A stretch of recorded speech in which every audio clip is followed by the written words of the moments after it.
So, for those of you that are expecting me to do the review between the Sounders versus Club Leon, don't worry, I am going to do that later tonight, and that I'm actually just waiting for the highlights and watch the first half highlights because I only watched the second half of that game, and then once that is out and I saw what happened in the first half and then combine the notes that I've taken in the second half, that's when I am going to talk about that game, and alongside with talking about the US men's national team World Cup qualifying roster that was announced, and actually not just any World Cup qualifying roster, but the final World Cup qualifying roster that the US men's national team and Greg Berhalter announced. But today, we're going to talk about the recent retired Bradley Wright Phillips, aka BWP, and I mean, there's nothing more to say other than the fact that BWP has definitely had an incredible career, especially in MLS, and he is pretty much a good example of a player that kind of struggled in Europe, and when they come to MLS, his career immediately blossomed. I mean, we've seen this before happen in MLS, where when players do struggle in Europe, and in this case for BWP, struggling in his native country in England, and once he comes to MLS, things of course completely turn around. Now, obviously, that does means that there is that kind of narrative, the fact that MLS is basically a league to maybe for a lot of these players to kind of take advantage to just kind of pat their stats, but I don't think that, of course, is the case anymore, and especially with the way how the league is compared to when BWP enter it, you really can't say that anymore. Though that being said, let's take a look at his whole career, not just in MLS, but going back to in his early days when he was playing in England. He was part of the Man City youth team, and this was back when Man City was still a team that was struggling in the league. Like, this is before the whole Abu Dhabi kind of take over, and the Sheikh Mansour take over that we saw from Man City. I believe, was it 2008 that was the year? I think that of course is the case, but this was back when Man City was just an average team in England. But he joined the youth team, and he actually made it to the senior team. Played 17 games in that one in all competition, but did not score a goal in his first year and only played 124 minutes. So he was pretty much coming off the bench for a lot of these games, and not just coming off the bench to make as a super sub appearance, but more like coming off the bench to play like the final 10 minutes of the game. Now in the 05-06 season, he was still with Man City.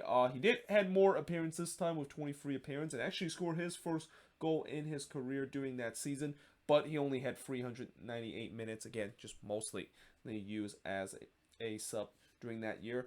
And, in pursuit for more playing time in his young career, he decided to go to Southampton, and also this is back when Southampton was still in the championship. And during that first season, he definitely was given time to play for Southampton, as he was able to make 44 appearances, scored 11 goals, and had 2 assists, and had 2,132 minutes. And of course, just a little note, he moved to Southampton for about $110,000 in terms of the transfer, which was definitely not a lot, but this is what happened when you have a player that has struggled to get first team minute with a Premier League team, and that it seems like a good way for them is to either go on loan to another English team, or in this case for BWP, he decided to go to the lower leagues and chase for minutes. And I think that season kind of also maybe tells you that it seems like maybe he actually could have a decent career, but that was not the case the very next season. In fact, the next season he kind of had a downgrade year where,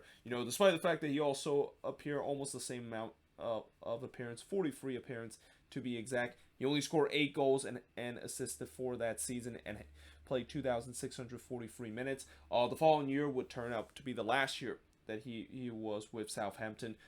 He made 34 appearances, scored 6 goals, and had 2 assists, and had 1,875 minutes. And it seemed like that was kind of a time when Southampton realized that he might not be kind of that promising player that they thought they were going to get when they bought him from Man City. So they decided to ship him out to Portsmouth, and this was definitely not great timing for BWP. This decided to join Portsmouth because this was back when Portsmouth was in administration and was really close in terms of being dissolved. But during that season, he of course played 16 games and scored 4 goals for Portsmouth and played 1,045 minutes. Again, he moved to Portsmouth on on a free transfer. And then the very next year, when Portsmouth were really in financial ruins, and the year that they, of course, were relegated into to League One, he, of course, played 21 games during his final season with Portsmouth, and actually scored 13 goals that season, and had one assist, and played 1,738 minutes. And this also was the time when he, of course, was shipped off to a League One team, that is Charlton Athletic. So in some way, he actually didn't finish the year with Portsmouth, that ultimately them getting relegated into League One. But yeah, in the time when he, of course, would move to Charlton during the winter transfer window, he finished the season with 21 appearances, 8 goals, 2 assists, and 1,759 minutes. Now, the very next year, when he was with Charlton Athletic, he, of course, played 45 games, which was the most game, and really the most that he has ever played in his career. And it was also probably the most lethal here in front of goal before he come to MLS. 22 goals that he scored, 9 assists, and had 3,603 minutes. In fact, that year was such a big year for him. I think that was also the year when Charlton, of course, were promoted to the championship. Yeah, indeed. I even wrote that he, of course, was promoted to the championship again. So it's an opportunity for him to prove himself that, yeah, maybe he can do well in the championship once again, like he did during his early days with Southampton, right? Yeah, no. That in his final season with Charlton, before he actually go on loan in the winter transfer window to Brentford, he only scored 1 goal in 21 appearances, didn't get assists, and had 1,078 minutes. And then during his brief spell with Brentford, he, of course, appeared for 17 times, scored 5 goals, 1 assist, and had 1,007 minutes.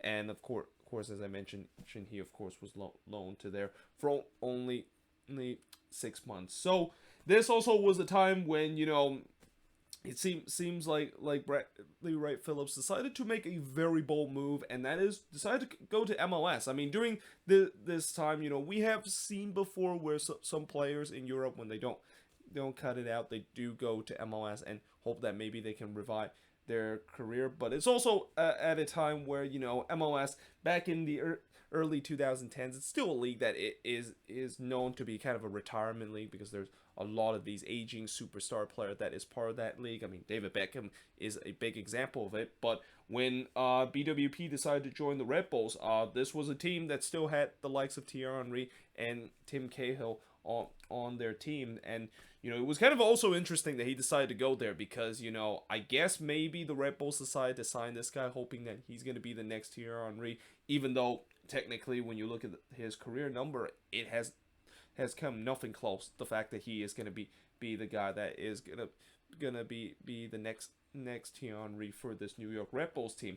And in the first season, it definitely didn't show like he was going to be the case, because he only played 7 games and started 4 of them, only scoring 1 goal and 1 assist, and finished with 337 minutes. Though he did win some silverware and won the supporter shield. And if you don't count when he, of course, promoted Portsmouth into the or actually no, I'm sorry. If you don't count him promoted Charlton into the championship, I shouldn't say Portsmouth, because he remember I said how he joined in a very bad time when that club was pretty much in financial ruin. But if you don't count the fact that he, of course, got promoted with Charlton, and of course winning some silverware, that was really the first big silverware that Bradley Wright Phillips had won in his career. And it really kind of propelled him, because the very next year, this is when we know the name BWP and why we consider him to be such a legend. Because the very next year, he would actually start 32 games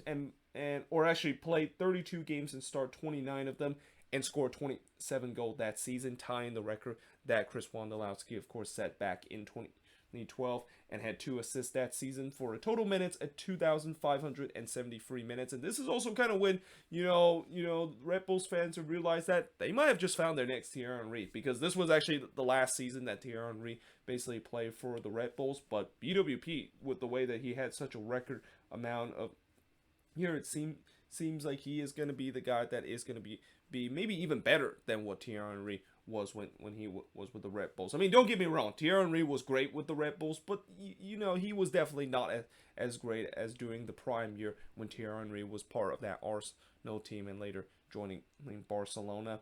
And though that being said, I think maybe some people would also say that, well, yeah, BWP had an incredible year and really just a career year. But we've seen this before, like, what happened in 11 and 12 when he had a career year with Charlton. And the very next year, he completely flopped. But that actually was not the case because in the very next year in 2015, he would kind of backed up those doubters by playing in all 34 games and starting 33 of them and scoring 17 goals with 7 assists and played 2,865 minutes and also winning his second silverware of his career of winning the Supporters' Shield and was part of what would be the second of 3 Supporters' Shield that the Red Bulls would win during the 6-year spell. I mean, if you want to count Supporters' Shield as a dynasty, yeah, the Red Bulls were definitely a dynasty team in terms of collecting that trophy.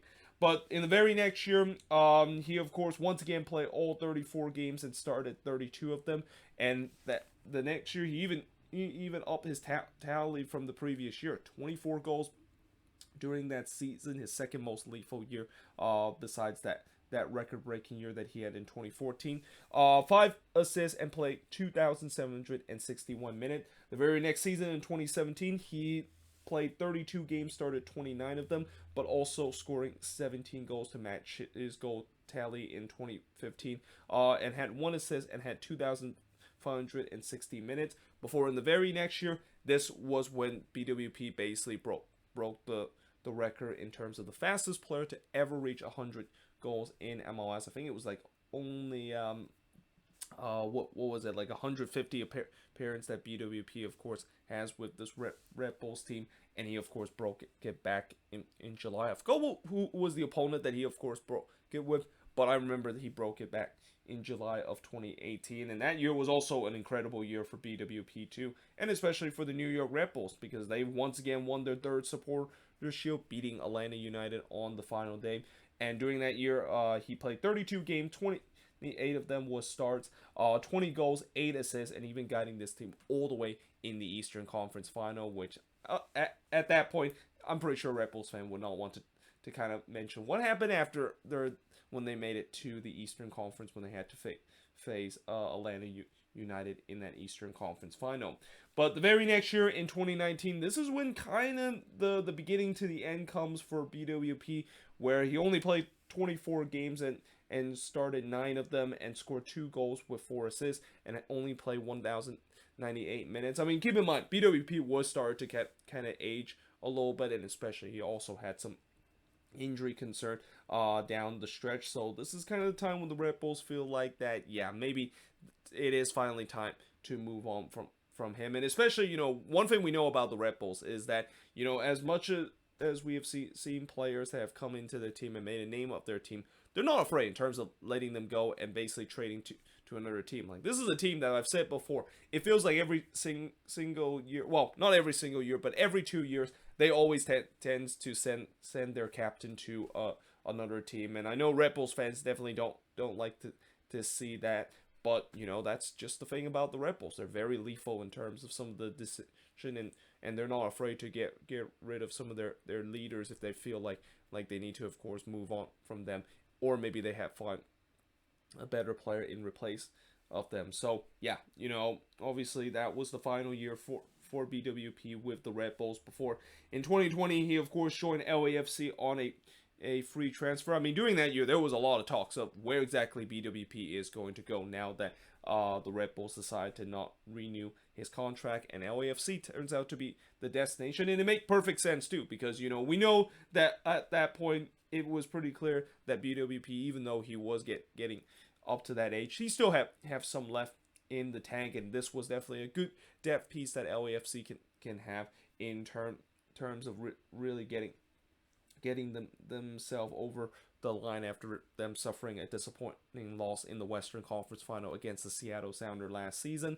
But during that year, he actually played 18 games and started 14 of them, but only scored 8 goals and 6 assists and played 81 minute, and we all know that that was an LAFC team that, yeah, it did not live up to the expectation, and that, you know, even though that team of course made it to the playoffs, and it's not as big of a flop as what we saw in the 2021 LAFC team when they didn't even make it to the playoffs. They would actually get eliminated in the first round, and actually getting eliminated by the same team that they got eliminated in the Western Conference Final.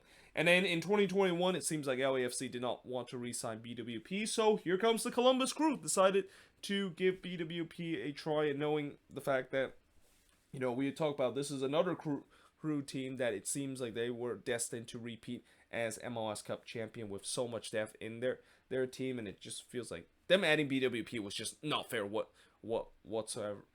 But, you know, doing that year, he didn't really live up to the expectation, and really just, I think overall, when you look at most of the moves that the Crew made to improve their depth, most of those players turns out not as good as what we thought when they of course signed them for depth pieces. Because in his final season in his career, he did play 21 games, but only started 6 of them, so he was on the bench a lot. He only scored 1 goal that season and didn't get any assists, and played 650 minutes. And then of course, just a couple of days ago, that's when we heard that BWP decided to kind of hang up his boots after just such an incredible career he has, especially in MLS. But your final total in terms of his career in MLS, 234 games he played and started 184 of them. Scored 117 goals, which I think that's good for 5th all-time in terms of the top goal scored in MLS history. 34 assists and played 16,461 minutes. But in terms of his career total, if you include during his time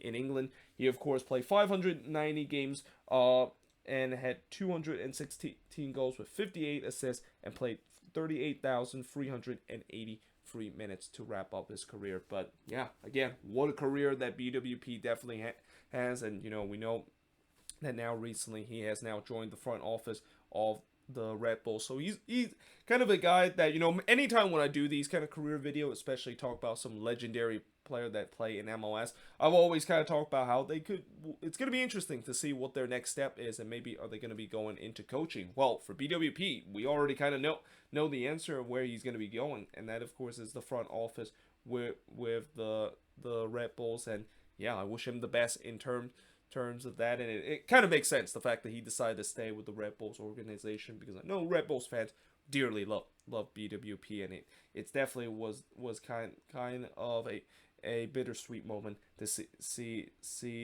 the Red Bulls decide to sign him to a one-day contract and retire as a New York Red Bulls player. And I also have a feeling that 99 jersey that he of course wear, which was kind of an interesting jersey that he wears, because when you're a striker, you usually wear the number 9, but he decided to go with the number 99, and I kind of want to know what's that number that BWP chose to wear for the Red Bulls, and what's the meaning behind that. But either way, I have a feeling that jersey is definitely going to be retired, because again, he is the most lethal goal scorer in the Red Bulls history, and he is definitely a guy that will definitely be missed, and he's going to be right up there in terms of you know, if you are a fan of MLS back in the early 2010s and you see these guys like Chris Wondolowski and BWP kind of lighting up the goal scored, and to kind of see those two legends retire in the same offseason, I mean, it's definitely a bit bittersweet, but you kind of knew that it was going to happen with the way that they were getting up to age. And speaking of Wando, I'm still going to hopefully do a video on that. I mean, it's actually a crime, the fact that I haven't done the Wando video talking about the all-time goal scored in MLS and looking back his career. But don't worry, that video is eventually going to come soon. In fact, maybe I'll do it as soon as next week, since I've just talked about one of the most lethal goal scored, and a guy that probably could have maybe got the all-time goal scored list had he not come to MLS kind of near almost the end of the prime of his career. But either way, hope you guys enjoy this video. If you do, make sure you guys leave a like, smash the subscribe button. Let me know in the comments below what do you think of this video, and also let me know in the comments below what's your favorite Bradley Wright Phillips moment when he was in MLS, and especially with the New York Red Bulls. But either way, hope you guys enjoyed this video, and I will see you guys next time.